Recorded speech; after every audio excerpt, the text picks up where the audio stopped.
Ei, pessoal, de boa? Bom, hoje eu quero bater um papo sobre esse livro que eu tô lendo. Ele é um livro do Yuval Noah Harari, é um autor israelense, ele é o mesmo autor que escreveu aquele Sapiens, é um livro bem famoso, assim, eu nunca li Sapiens, mas é do mesmo autor. Esse livro, eu tô até que gostando um pouquinho dele, assim, vou te falar. E ele é bem isso mesmo que promete no subtítulo, né? Tipo, uma breve história das redes de informação, da Idade da Pedra e inteligência artificial. Ele realmente passa por toda essa história do que é a rede de informação na idade não só em todas as gerações, mas bastante na Idade da Pedra e a inteligência artificial. O livro é bem isso que ele promete mesmo, uma breve história da ciência de informação, da Idade da Pedra e inteligência artificial. Então ele passa ali por todas as eras da Terra, assim, do ser humano, dessa passagem do ser humano na Terra, e ele vai descrevendo essa rede de informação. Como que essa rede de informação vai se alterando, como que essa rede de informação se alterou no passado. Ele descreve o que é rede de informação, né? E eu acho que é um dos grandes pontos livros, assim, que é esse ponto da rede de informação, né? Que é um dos grandes pontos que eu acho que esse livro passa, é sobre essa questão de definir o que é rede de informação. Então, hoje a gente já consegue entender o que é rede de informação, que sejam, acho que no curso de computação eu lembro de ter alguma coisa sobre isso, como que formavam as redes de comunicação, né? De informação, no caso. Então, mas acho que também o pessoal de jornalismo vai ter um pouco disso. É, acho que grande parte dos cursos assim passa por essa rede de informação, mas enfim, não vou fugir do tema. Passa por todo o processo de como essas redes de informações eram desenvolvidas e foram se desenvolvendo até chegarmos no que é hoje, né? Não. Mas ele passa por desde a Idade da Pedra, então, nas sociedades antigas, na Grécia Antiga, ele passa por todos esses caminhos. O legal, acho que se destaca nessa historinha, é que a sociedade, até um tempo, tinha duas grandes redes de informação que gerenciavam. Na verdade, se a gente dizer, até hoje é assim, de certa forma, né? Que eram grandes duas engrenagens ali do formato social se funcionar, que era a burocracia e a mitologia, né? A mitologia. Então, a mitologia nem sempre se provou muito coerente, assim, levou a certas coisas, tipo, passar das bruxas, né?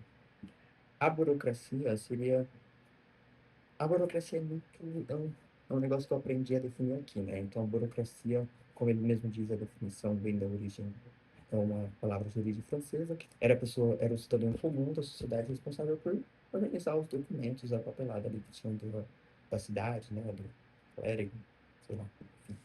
Todas as informações que a gente tem é meio que rege a burocracia, correto? Porque se a burocracia até hoje, os documentos, os dados que a gente tem sobre as pessoas, então meio que a burocracia de certa forma rege o mundo. Então era os grandes dois pilares da sociedade.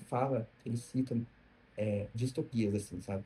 E é até engraçado porque como você vai vendo como que a sociedade está acelerando o desenvolvimento da inteligência artificial, como que as coisas estão chegando hoje, o que você consegue fazer, o que você conseguia e você já consegue fazer, mudou muito, acelerou muito e aconteceu muito rápido essas mudanças. Então, ver essas distopias, eles escrevendo essas distopias, às vezes a gente tende a querer pensar assim, sabe? E como é que a inteligência de fato entra nisso, né? Então, a inteligência artificial é um ser, de certa forma, né, um ser tecnológico que aprende através dos seus próprios erros. Essa seria uma definição, né? Porém, ela não aprende só com seus próprios erros, ela também aprende com os erros dos outros, às vezes, sabe? Então, ela utiliza de todos os bases de dados que ela quiser para conseguir atingir o objetivo que lhe foi dado. Eu acho que isso é um grande ponto a se definir. Assim, a inteligência artificial trabalha com objetivos a serem entregues, a serem resolvidos. Para um objetivo com a inteligência artificial, isso é um teste que foi feito de verdade. De que ah, você deu o objetivo para a inteligência artificial, o objetivo era trazer a paz à humanidade. Não lembro se foi exatamente isso, mas era algo assim. E aí a inteligência artificial decide que a melhor coisa a se fazer é matar toda a sociedade, tá ligado? Ela pensa assim, se a gente matar todo mundo, vai ter paz no planeta Terra.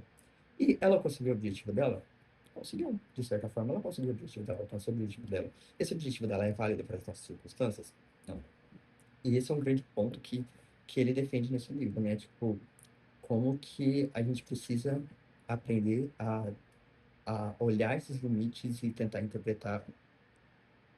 Com o avanço da inteligência artificial, é muito difícil a gente impor limites rígidos para eles, porque é uma máquina que, dado o objetivo, ela vai fazer de tudo para cumprir.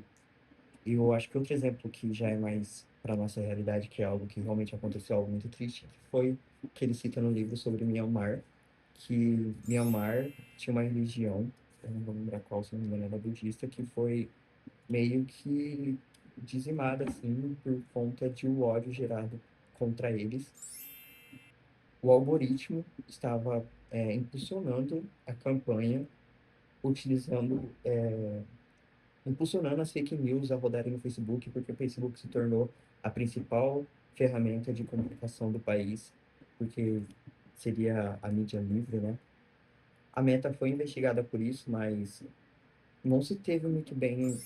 Você não consegue ter um diagnóstico muito correto se foi erro do algoritmo ou erro das pessoas. E aí, de quem que foi o erro, né? Porque o algoritmo entendeu que o ódio, o alimentar as fake news, alimentar o ódio, era o que gerava views, era o que gerava clique para o Facebook. Então, o Facebook queria ganhar dinheiro, a inteligência artificial falou assim, beleza, eu vou te dar dinheiro. Então, são coisas assim, bem difíceis de debater nesse livro. Acho que por isso que, às vezes, eu acho que eu demorei um pouco para ler esse livro, porque, para terminar ele, ele faz pensar bastante, assim, nessa parte, sabe? E é um livro com bastante referência técnica, então tem bastante artigos para ler, caso você goste, porque eu não vou ler tudo isso, porque, pô, 100 páginas só de artigo.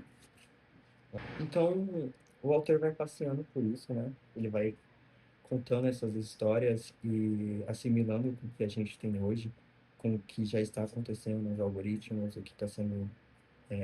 Acho que isso se relaciona muito com o último livro que eu li também, meio técnico, assim, que foi Geração Ansiosa, que um pouco do que os algoritmos causaram na vida dos adolescentes, das nossas crianças, sabe? Pô, é muito bizarro com o dia a dia daquela criança, sabe? Hoje é muito influenciado pelo celular dela, pelas redes sociais, às vezes de uma criança. E criança eu vou colocar aqui para mim até 14 anos, tá? Então, é muito bizarro como essa vida dessas pessoas são baseadas no celular. E o celular começou, as nossas ferramentas atuais do celular são todas baseadas em algoritmos. De mostrar o que você quer ver, o que te agrada. Então, é muito perigoso essa linha que a gente anda, né? Com os algoritmos e com o avanço da inteligência artificial. E nesse livro, ele meio que relaciona com isso. Então, o autor conclui que, basicamente, no final, assim, que o perigo está aí, da inteligência artificial deixar de ser, a gente consegue controlar, que é algo que a gente sabe as procedências para se tornar um agente inorgânico na sociedade, que seria um agente que consegue tomar as suas próprias decisões, agir como um ser humano, estar votando, estar apresentando fatos, estar interferindo na política, no desenvolvimento de países por conta dos algoritmos, né? E a gente pode pensar, é muito além, né? Acho que nada a ver, não vai chegar nesse ponto, mas dá um certo medo, assim, sabe? Falar pra vocês não. Enfim,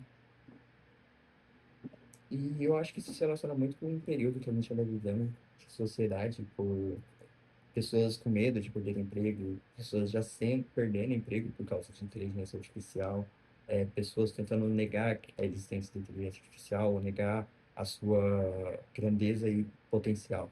Então, eu acho que também quem está se arriscando também está indo para um lugar bom, tentando aproveitar o hype. Eu acho que é a melhor solução que a gente, como seres humanos, simples, meros, pobres e não bilionários, temos que fazer. É foda. E também voltar com consciência, um negócio que o Nexus apresenta são os métodos de autocorreção. Então, a gente precisa aprender o que são métodos de autocorreção e como que isso são colocados na sociedade e por que que é importante termos métodos de autocorreção. Eu não vou me debruçar muito sobre o que é o método de autocorreção, mas métodos de autocorreção são métodos que a gente, como sociedade, tenta implementar para que não aconteçam as coisas trágicas no mundo ou corrigir o comportamento do passado que foi dado como errado, sabe? Então, instituições científicas vivem de autocorreção, instituições como a sociedade precisam viver Instituições como a democracia precisam de as democracias. Então, modelos como a democracia precisam ter métodos de autocorreção forte. É isso que torna sociedades e democracias e países fortes, né? Então, os países mais desenvolvidos você vê que têm um método de autocorreção forte ali para as coisas que acontecem entre a sociedade. Isso é engraçado porque eu acabei de ver uma notícia de que a França proibiu o uso de redes sociais para adolescentes até 15 anos. Então, é de se pensar por quê, né? É o que a gente andou vivendo no passado, a gente aprendeu com as lições do passado, o perigo das redes sociais na vida de crianças, e a gente decidiu que não podemos deixar as crianças ter acesso à rede social. Então, acho que é um livro que faz pensar assim, né? Assim como o Sapiens dele, acredito que seja um livro mais, eu acho que é um livro mais de história mesmo. E é isso. Eu tô gostando. Eu vou terminar essa semana, provavelmente. Eu gostei. Achei uma leitura não simples simples, mas vale a pena. Se você gostou, deixe aquele like, aquele comentário, se inscreva no canal.